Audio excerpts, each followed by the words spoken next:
नमस्कार दोस्तों, स्वागत है आप सभी का हमारे YouTube चैनल कॉन्वेक्सा एकेडमी पर। तो आज हम लोग पढ़ने वाले हैं क्लास 10th विषय भौतिकी से, जिस चैप्टर का नाम है विद्युत धारा। यह चैप्टर एग्जाम के दृष्टिकोण से बहुत ही महत्वपूर्ण है। ठीक, इसमें लगभग 50 VVI प्रश्नों का अध्ययन करेंगे। ठीक, तो चलिए शुरू करते हैं। पहला प्रश्न कहता है विद्युत धारा का SI मात्रक क्या होता है। तो याद रखिएगा, विद्युत धारा का जो SI मात्रक है एम्पियर होता है। क्या होता है? एम्पियर। ठीक, आगे बढ़ते हैं। तथा चालक के सिरों के बीच विभवांतर V, धारा I और प्रतिरोध R के बीच संबंध है। तो याद रखिए, ओम के नियम से हम जानते हैं V बराबर क्या होता है? I R। क्या होता है? I R। ठीक, चलिए आगे बढ़ते हैं। नेक्स्ट प्रश्न कहता है 1 किलोवाट घंटा निम्नलिखित में किसके बराबर होता है। याद रखिएगा, 1 किलोवाट घंटा जो है 3 पॉइंट कितना होता है? तो याद रखिएगा 3.6 गुना 10 के पावर माइनस में 10 के पावर ओनली क्या कर सकते हैं, फिर से लिख देना चाहेंगे 3.6 गुना 10 के पावर 6 जूल के बराबर। तो कितना होता है? 3.6 गुना 10 के पावर 6 जूल के बराबर होता है। चलिए कहता है ओम का नियम किस स्थिति में लागू होता है। याद रखिए, ओम का नियम जो है ओचर ताप पर लागू होता है। कहाँ होता है? ओचर ताप पर। इसका राइट आंसर हो जाएगा ए। क्या हो जाएगा? ए। ठीक, आगे बढ़ते हैं। कहता विभवांतर का SI मात्रक क्या होता है। याद रखिए, विभवांतर का जो SI मात्रक होता है वोल्ट होता है। क्या होता है? वोल्ट होता है। ठीक, आगे बढ़ते हैं। हाँ, विभवांतर किससे सूचित करते हैं? याद रखिएगा V से। ठीक, इसे कहेगा यदि परिपथ में किस क्रम में दोहराता है विभवांतर को। याद रखिएगा, विभवांतर को परिपथ में समांतर क्रम में जोड़ते हैं। किस क्रम में? समांतर क्रम में। ठीक, चलिए आगे बढ़ते हैं। कहता प्रतिरोध का SI मात्रक क्या होता है। याद रखिए, प्रतिरोध का जो SI मात्रक होता है ओम होता है। क्या होता है? ओम। ठीक, आगे बढ़ते हैं। कहता विशिष्ट प्रतिरोध या प्रतिरोधकता का SI मात्रक क्या होता है। तो याद रखिएगा, विशिष्ट प्रतिरोध या प्रतिरोधकता का जो SI मात्रक होता है ओम मीटर होता है। क्या होता है? ओम मीटर। ठीक, इसका चॉइस नहीं दिया है। आगे बढ़ते हैं। कहता विद्युत शक्ति का मात्रक क्या होता है। याद रखिए, विद्युत शक्ति का जो SI मात्रक होता है वाट होता है। क्या होता है? वाट। ठीक, आगे बढ़ते हैं। कहता है एक इलेक्ट्रॉन पर कितना आवेश होता है। याद रखिए, एक इलेक्ट्रॉन पर 1.6 गुना 10 के पावर माइनस 19 कूलम आवेश होता है। याद रखिएगा, माइनस होगा। ठीक, आगे बढ़ते हैं। कहता है विद्युत बल्ब का तंतु निम्नलिखित में से किस धातु का बना होता है। याद रखिए, विद्युत बल्ब का जो तंतु है टंगस्टन का बना होता है। किसका? टंगस्टन का। ठीक, आगे बढ़ते हैं। कहता है ए मीटर को विद्युत परिपथ में कैसे जोड़ते हैं। तो याद रखिए, ए मीटर को श्रेणी क्रम में जोड़ते हैं। किस क्रम में? श्रेणी क्रम में। लेकिन वोल्ट मीटर को समांतर क्रम में। ठीक, चलिए आगे बढ़ते हैं। कहता वोल्ट मीटर को तो याद रखिएगा समांतर क्रम। किस क्रम में? समांतर क्रम में। ठीक, चॉइस हो जाएगा बी सही। नेक्स्ट प्रश्न कहता है आदर्श ए मीटर का प्रतिरोध होता है। तो आदर्श जो ए मीटर होता है उसका प्रतिरोध 0 होता है। ठीक, आगे बढ़ते हैं। कहता है आदर्श वोल्ट मीटर का प्रतिरोध होता है। याद रखिए अनंत होता है। क्या होता है? अनंत। ठीक, आगे बढ़ते हैं। कहता विद्युत फ्यूज किस सिद्धांत पर कार्य करता है। तो याद रखिएगा धारा के ऊष्मीय प्रभाव पर कार्य करता है। आगे बढ़ना चाहेंगे। कहता है घरेलू विद्युत परिपथ में जितने भी उपकरण होते हुए किस क्रम में जुड़े हुए होते हैं, मतलब जुड़े होते हैं। तो याद रखिएगा घरों का जो ये जो है, याद रखिएगा घरों का जो वायरिंग होता है समांतर क्रम होता है। किस क्रम में? समांतर क्रम। ठीक, आगे बढ़ते हैं। कहता है हमारे घरों में जो विद्युत आपूर्ति की जाती है वह होती है। तो याद रखिएगा 220 वोल्ट और 50 हर्ट्ज। याद रखिएगा 220 वोल्ट के प्रत्यावर्ती धारा। चॉइस सी सही है। ठीक, आगे बढ़ते हैं।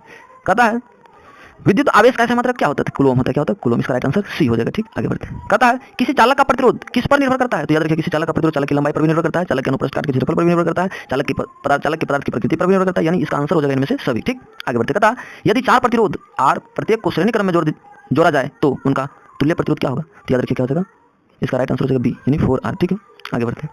कहता किलोवाट घंटा मात्रक है तो ऊर्जा का मात्रक। किसका मात्रक है? ऊर्जा का। लेकिन याद रखिएगा यदि वाट के है तो विद्युत शक्ति का, लेकिन किलोवाट घंटा के तो विद्युत ऊर्जा का। ठीक, आगे बढ़ते। कहता है निम्नलिखित में कौन सा पद विद्युत परिपथ में विद्युत शक्ति को निरूपित करता है। तो याद रखिएगा इसका राइट आंसर हो जाएगा V बराबर, इसका राइट आंसर हो जाना चाहिए, इसका राइट आंसर हो जाएगा I² RT, सॉरी I² होना चाहिए, यानी इसका राइट आंसर हो जाना चाहिए ए। ठीक, आगे बढ़ते हैं। कहता है लघु पतन के समय परिपथ में विद्युत धारा का मान होता है, यानी शॉर्ट जब लगती है तो विद्युत धारा का मान अत्यधिक हो जाता है। ठीक, तो बहुत अधिक बढ़ जाता है। ठीक, आगे बढ़ते हैं। कहता है बैटरी से किस प्रकार की धारा प्राप्त होती है। तो याद रखिए बैटरी से डिस्ट धारा प्राप्त होती है। ठीक, आगे बढ़ते हैं। कहता है चालक में इलेक्ट्रॉन की गति होती है। तो याद रखिए अपवाह। कौन सी गति होती है? अपवाह गति होती है। ठीक, आगे बढ़ते हैं। कहता है आवेश का प्रभाव की दर को क्या कहते हैं। तो याद रखिए आवेश की प्रभाव की दर को विद्युत धारा कहते हैं। ठीक, इसका राइट आंसर हो जाएगा बी।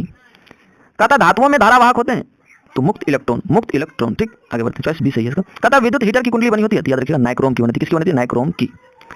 कहता है ऊर्जा का SI मात्रक क्या होता है। ऊर्जा का जो SI मात्रक है जूल होता है। क्या होता है? जूल। इसका राइट आंसर हो जाएगा बी। ठीक, कहता है 100 वाट विद्युत बल्ब को 250 वोल्ट के स्रोत से जोड़ा जाता है तो बल्ब से प्रवाहित धारा का मान क्या होगा। याद रखिएगा इसका राइट आंसर हो जाना चाहिए ए। ठीक, तो कैसे देखिए I बराबर हम जानते हैं, यहाँ समझिएगा I बराबर हम जानते हैं क्या होता है P/V। ठीक, तो P कितना दिले? 100। कितना दिले? 100। V कितना दिले? देखिएगा शायद 200 दिले। कितना दिले? 200 होगा, सॉरी 250। तो इससे हम इसको काटेंगे तो याद रखिए क्या लिखेंगे 0.4। ठीक, इसका राइट आंसर क्या जाएगा 0.4, यानी ए सही इसका राइट आंसर है। ठीक, आगे बढ़ते हैं।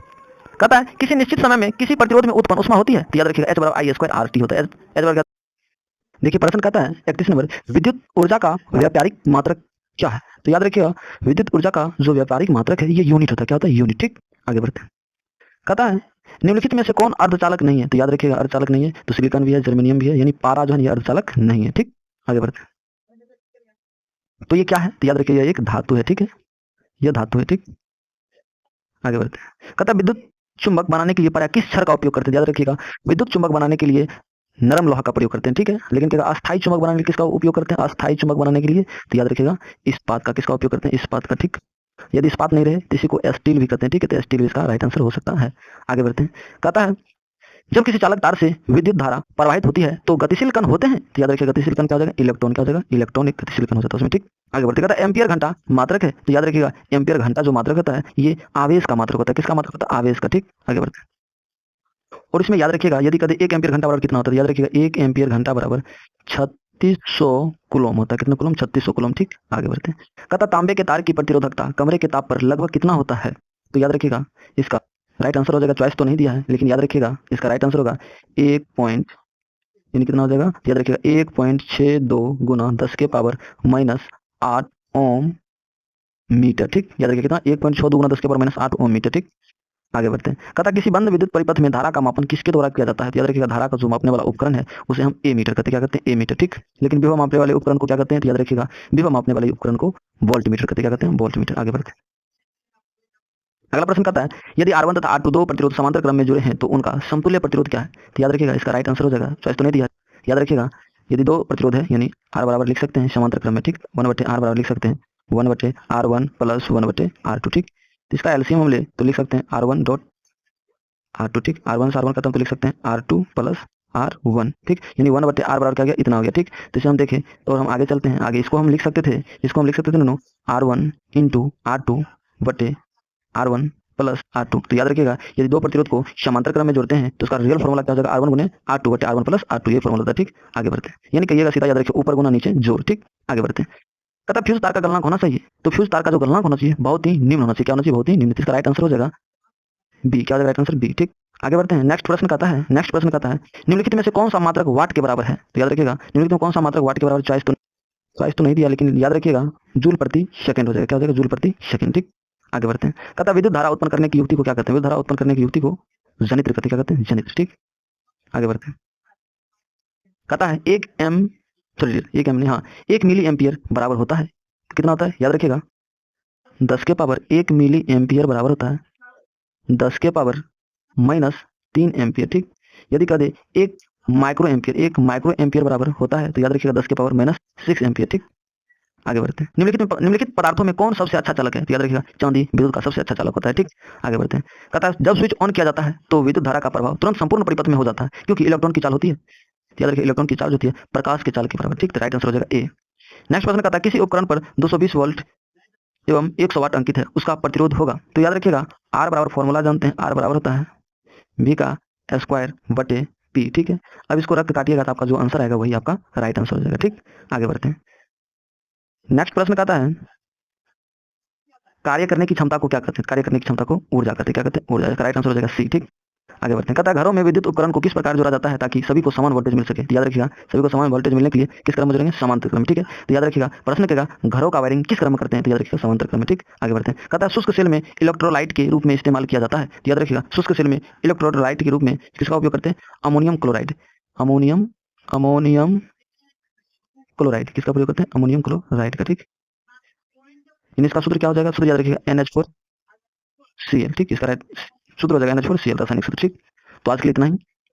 यदि आप लोग वीडियो पसंद आया हो तो लाइक, कमेंट और शेयर जरूर करें। धन्यवाद।